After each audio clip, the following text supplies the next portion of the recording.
Hey everybody, it's John Kraska with Every Library and the Every Library Institute. It is Banned Books Week 2025. Thank you for being here today with us. And also, the whole week's worth of fest. We've got things that we've already done today. We've got things we're doing all week where we're having big conversations with cool authors about both the right to read as well as the joy of writing and the culture of reading. The pipeline between that connects authors through publishers to readers because of libraries and also bookstores, which I think are pretty cool. So today we're meeting two powerhouse authors to have a big chat about their work. We're going to start off with Alyson Richman, and then we'll be meeting Elodie Harper as well. The big thing for me, Alyson, let me bring you in, is that we can hang out a little bit and talk about the craft. Because the people who are part of Every Library Live are looking to meet authors that they might not know and looking to get to know authors that they already know a little bit better. And it's a joy for me to be able to do this with you and with Elodie. So, folks, I'm going to start off with the good old biography. So, Alyson Richman is a graduate from Wellesley College with a degree in art history and Japanese studies. She's an accomplished painter, and her novels combine her deep love of art, historical research, and travel. Alyson's novels have been published in 25 languages and have reached bestseller lists in both the U.S. and abroad. She lives in Long Island with her husband, 2 children, and you're at work on your next novel. Alyson, thanks for being part of this today. Oh, you're going to have to hit the microphone.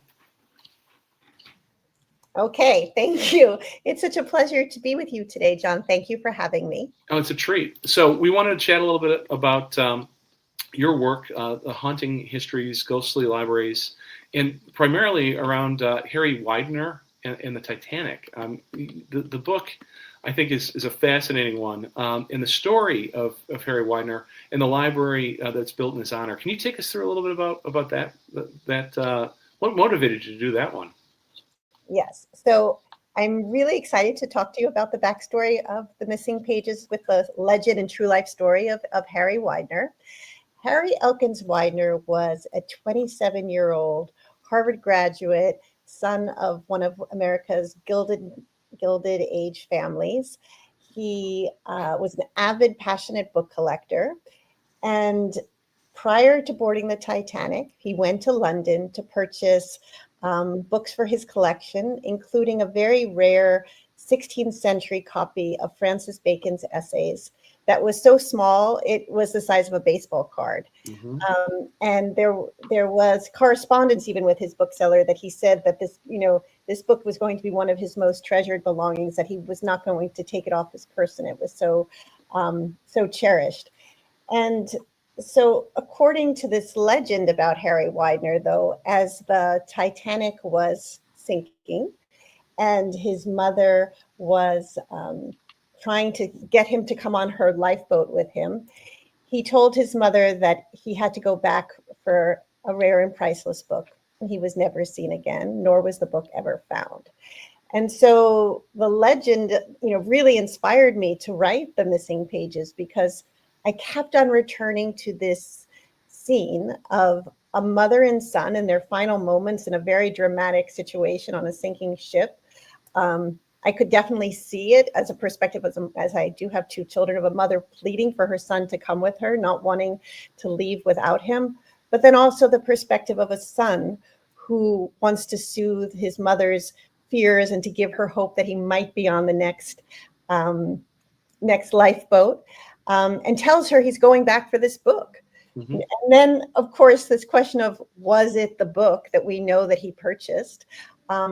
Or perhaps it was someone that he went back for the to the cabin with. But as a novelist, those seeds of inspiration of taking a true life character, someone like Harry Widener, who was, his life cut too short at 27 years old, being a writer, someone who loves books, and instantly drew that to me. But then also this sense of that relationship, that duality between a mother's wanting to protect her son, a son wanting to soothe his mother, and then the grief that follows, and mm-hmm. how books help to heal that grief, which we can talk a little bit about. Oh, absolutely. No, and this book is, or that moment, that very human moment where you know what happened to the survivors, but Mhm. as soon as he left line of sight, this is a mystery. This is a ghost story. There's a Mhm. romance in there. The idea that anything is possible is so liberating, I would think, for a writer like yourself. Absolutely, John. I mean, it's so that space in a true life story where there isn't a lot of facts, that the imagination takes over and the writer's breath kind of infuses the story with their own sort of take and their own soulful thoughts of what might have happened. For me, and you mentioned, that this is also a love story and a ghost story. It's not just a Titanic story. Mm-hmm. One of the things that really moved me when I was doing the research was that after Harry's death, his mother takes her grief and she builds the Harry Elkins Widener Memorial Library at Harvard University. Mm-hmm. She finances it completely herself, not using her husband, who also perished on the Titanic, any of his family's money. She finances this incredible, beautiful new library for Harvard. And in the center of the library is a recreation of Harry's study with oak bookshelves, just like he had in their family home. And she has his desk put in the center of the library. And in the behest, she asks that the librarian every week put fresh flowers on his Yes. desk Yeah. to conjure up the sensation that at any moment he might come into the room, pull one of his volumes off the shelf, and sit down at his beloved desk and start reading.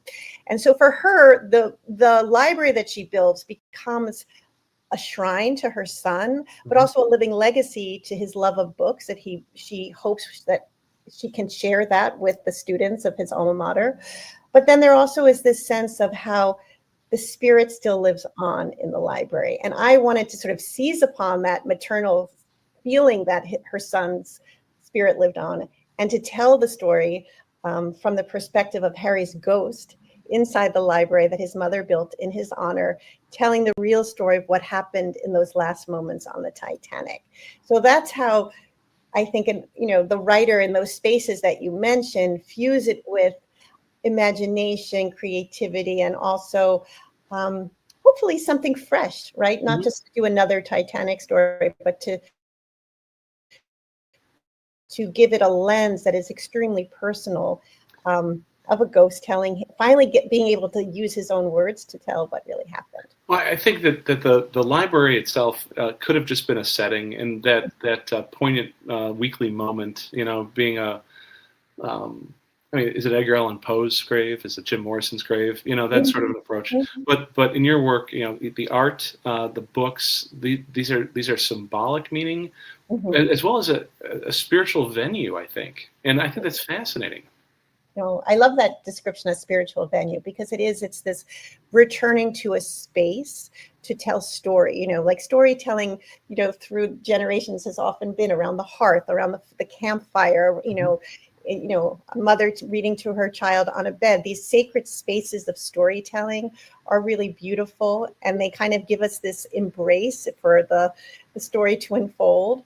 So having the architecture of the library to use to tell this story, to have a ghost in the library that's truly, I'm writing, it was it's my 10th or 11th novel. Mhm. I've never written in the perspective of a ghost. And I have to say it was incredibly liberating, because it's the ultimate omniscient narrator, right? It knows Right, everything. right. Yes. They exist in time and out of time at the Exactly, same. Yeah, yeah. exactly. And also this sense of how they can move fluidly between past and present is really beautiful if you can kind of, you know, get it on the right note. So Yes. it So, was it and was so, special. bringing in that historical fiction that Mhm, becomes that literary mystery, but that speculative romance that's in there mhm, as well. I mean, not to give away too much of the plot, but you know, going back, mhm, that action of leaving your parents and going back, for mhm. something. I thought that was really poignant. Oh, well, thank you. I mean, you always look for clues when you're writing historical fiction, that whatever you're going to suggest that's not historically documented, Hmm. that there's some grounds for it. Could there have been a possible romance?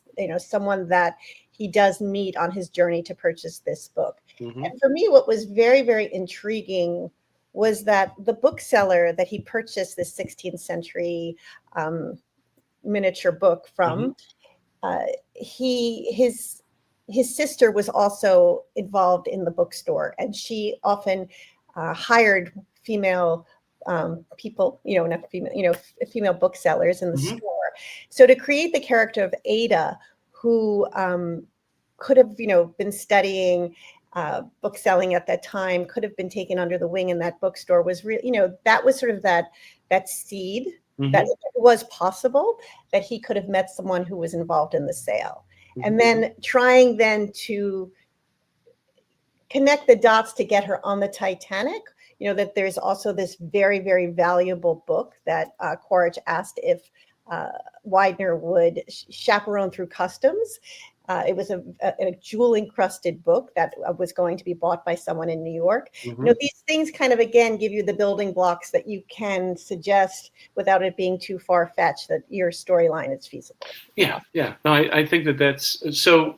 What you said a moment ago about how the story, when it departs from the known but still has to be rooted, was there a surprising discovery for you in your research then, or kind of a really moving one? A really moving one. So I think there are a lot of small epiphanies that happen while you're writing a book that you don't know when you've done the first round of research. I mean, to begin writing a novel, I feel you have to immerse yourself in the time period. And for me, writing about the Titanic was very daunting because there's, this is something that there are a lot of people who, spend their whole lives with every little detail. So I needed to make sure that that was correct. But the other aspects, the epiphanies that happened, I guess, for me, one thing that I didn't know was that there was this jewel encrusted book by the bookbinders Sutcliffe and Sargarsky. I don't know if I'm pronouncing it right, but they specialize in these very rare, very expensive bindings during the Gilded Age. And once I found that part of the research, it really enabled me to get my character of Ada on the Titanic. And then there were all these other little things about the Titanic that, I didn't know. And that was really, I didn't know that there was a library on the Titanic. I didn't know there were so many different, restaurants and what music was played, all those little details. But I wouldn't say those were epiphanies. It really was the special other rare book that was wonderful. Yeah, that gives you quite a hook. So, Alyson, thank you for taking a few minutes with me solo here. I want to bring in Elodie Harper as well. I'm going to take you off, put her on, and then I want to bring you back at the end for a little bit of chat, okay? Perfect. Thank you, Alyson. All right, team. It's going to be messy while I push buttons here. Elodie? Hey, lovely to see you, John. What a treat today. Thank you for taking the time. I appreciate being able for you to be able to join us. I had a moment with Alyson at the beginning doing her bio. I want to do yours for all of our listeners and watchers. So Elodie Harper is a journalist and prize-winning writer. She's currently a reporter and presenter at ITV News and has also worked as a producer for Channel 4 News. Elodie studied Latin poetry both in the original and in translation as part of her English literature degree at Oxford, instilling a lifelong interest in the ancient world. Wolf Den, the first in a trilogy of novels about the lives of women in ancient Pompeii, was the #1 London Times bestseller. You live in the UK, in London. Elodie, thanks for joining us from all this distance.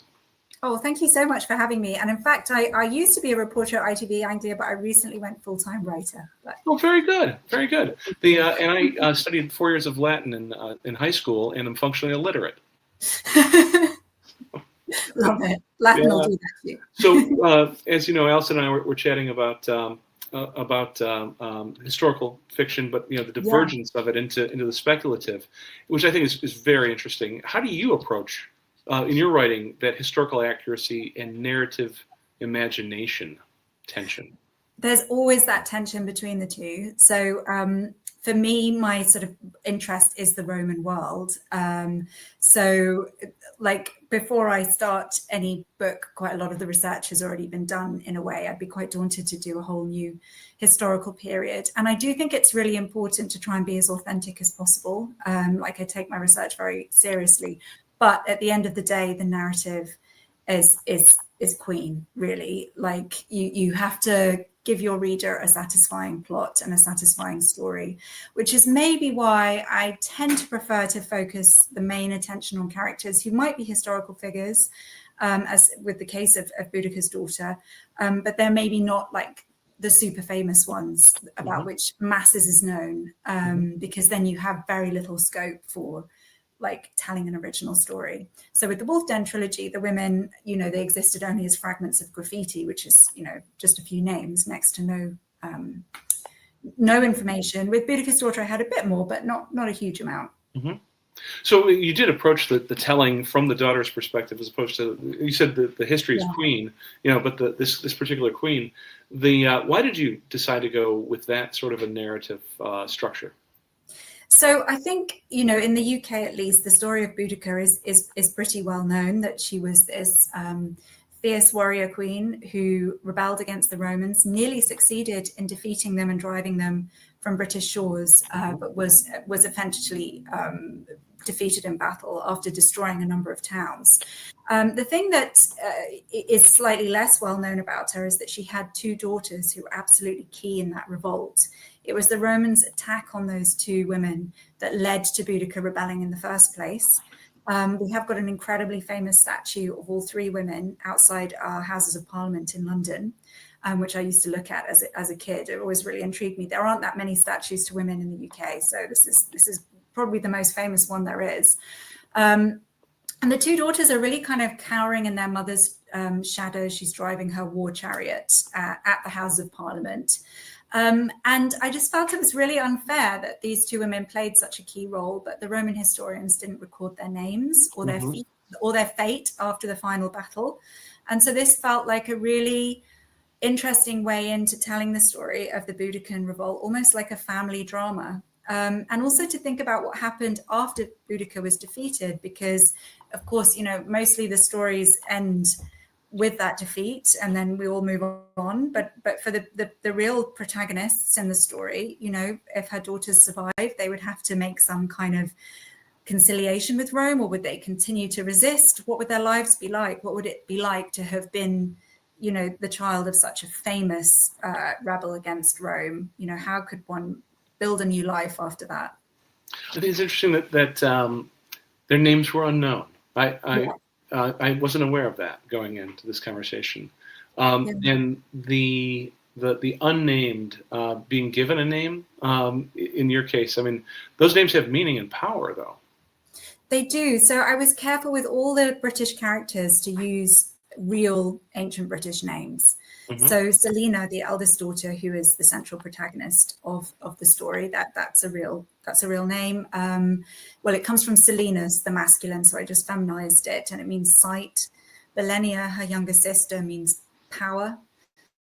And then other, like I gave them an uncle, Canominus, who means little hound. There's a whole bunch of characters. I did try to give names that would be user-friendly for modern readers. So like Selina, Belenia, Katia, they're all pretty easy for us to absorb. With Selina's father, Boudicca's husband, his name is in the historical record, and it's Prasutagus, which is not a great name, but I was stuck with that one. Sure. It's interesting that the warrior queen and the druidic or clerical almost spouse. It's not a common situation in Western storytelling, even though it's a true story. The role of the druid, there's a lot of speculative fiction around that, and yet there's a corpus of history as well. And weaving those two together must be a little complicated. Yeah, so I'm aware that the Druids are kind of really carry all this weight with the mystical and the supernatural. And my book's kind of firmly not of the supernatural. So the characters in that world believe in the ancient gods, and so it's real for them. But for us, the reader, we're not expected to believe it's real. Or for me as the writer, I didn't write the gods as characters. And I also think, one of the really important aspects of the Druid ruling class was not just their role in religion, but in the judicial system. So Prasutagus, whose name means magic chief, which is why I made the inference that he was likely a druid. He would have been like the Lord Chief Justice as well as having religious significance. So I really wanted to think about that aspect of the druids as well. They're more political, slightly scheming role that they play. And Selina, like her father, is a druid, so her name Sight refers to his hope that she will have prophetic abilities. And yeah, I think the thing that really fascinates me about this period is when we think about women in the distant past, we do tend to think of them as oppressed. Obviously, in the Roman world, there were no female emperors. I mean, this was just unthinkable. But in ancient Britain, there were a lot of female rulers at this time. There was a queen of the north, Cartimandua, who was around at the same time as Boudicca. She wasn't a rebel. She was a collaborator with Rome. And Tacitus, who's the main source of our knowledge about this period, says that the British did not distinguish between the sexes when choosing commanders. So for me, one of the most interesting aspects of writing about Selina, Belenia, her mother, her father, was this fact that women could be rulers. You know, they could wield military and political power in a way that was both fascinating and horrifying to the Romans.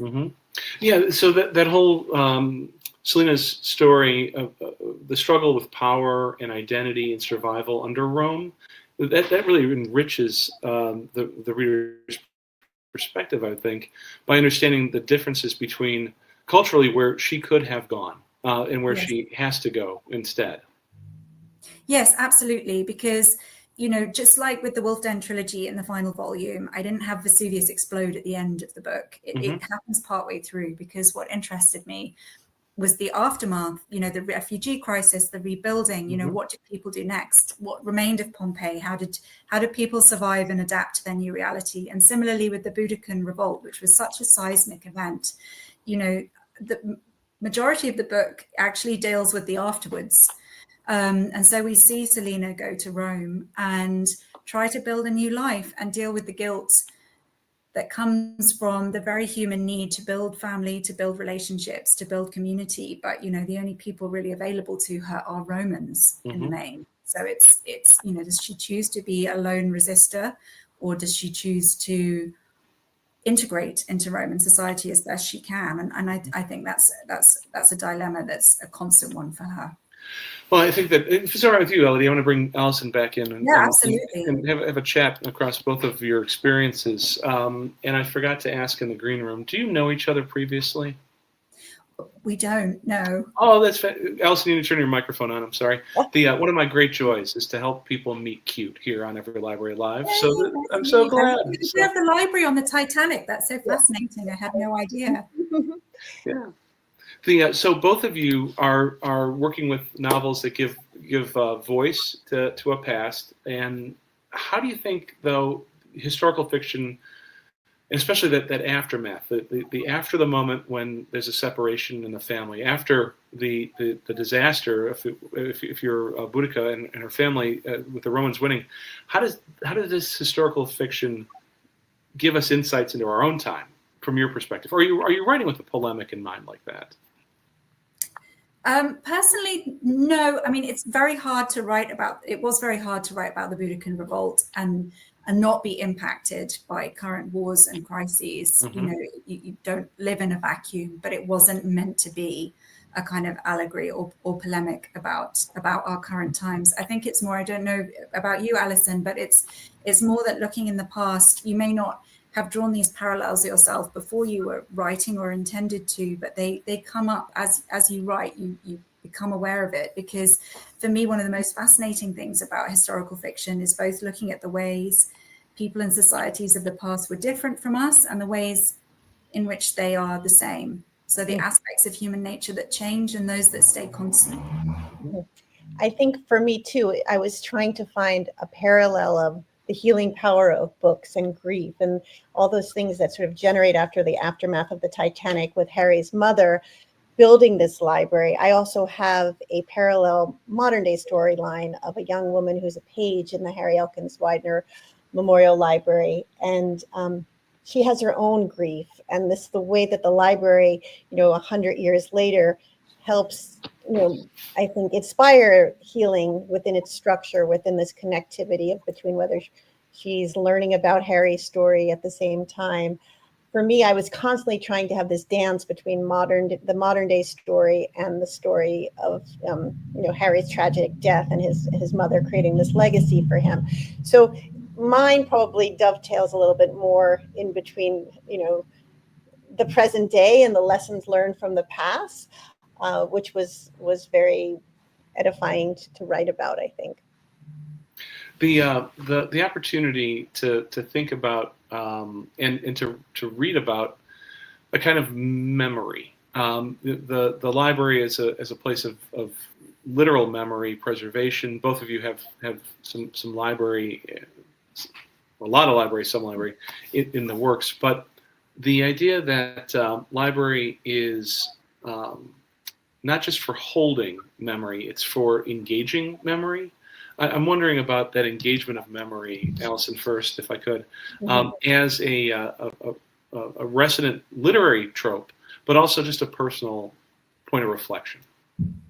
Well, certainly, I think the library, historically and in today's time too, is a place of community. It's a place of obtaining knowledge and learning about the past. It becomes this sort of living archive, not just from the books that are on the shelves, but the people who come in, who pull those shelves off the wooden shelves and start thinking and building their stories and their research. And so there's this wonderful synergy between the monument itself and the people who enter it through its threshold, and what creativity comes from thoughts and ideas that are exchanged in the library, whether it's a solitary exchange between someone reading the pages, or it's an exchange between people who are there together reading the same book. I mean, I think about my own childhood and how the library was the first place that my mother dropped me off alone. She'd go to the grocery store and she'd say, "I'll leave you to the library, at the library, and when I'm done, I'll pick you up." So I remember sort of walking through, the library and going into the stacks and pulling things down in the adult section, which I wasn't supposed to be in. And then also going to the children's section and the very kind librarian talking to me and saying, "What do you like?" And she was the first person who gave me Pippi Longstocking.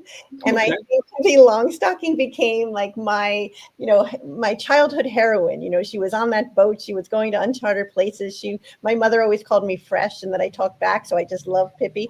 And so that exchange of a librarian seeing me as a child and thinking what spark she might be able to connect with a certain story for me, letting me see myself represented on those pages. As Ramona the Pest was another favorite of mine that was introduced to me by the librarian. So there is that special energy that transcends just the actual volumes on the shelves that is in a library. And so for me, that was really something I wanted to sort of put that pulse into my book, between the modern day story and the historical story. Well, I run a political action committee for libraries. I'm thrilled that you have that frame of reference personally, and that you're providing a literary point of engagement where library is in some way even salvific for those characters. So it's more than a metaphor. So, Elodie, can you top that? Yeah, so I don't think I can top it. Certainly, I have very fond memories of libraries when I was a child. I think they are, in the UK, there's kind of like quite a big culture around children going to the library. A lot of kids' classes are held there for mothers and kids.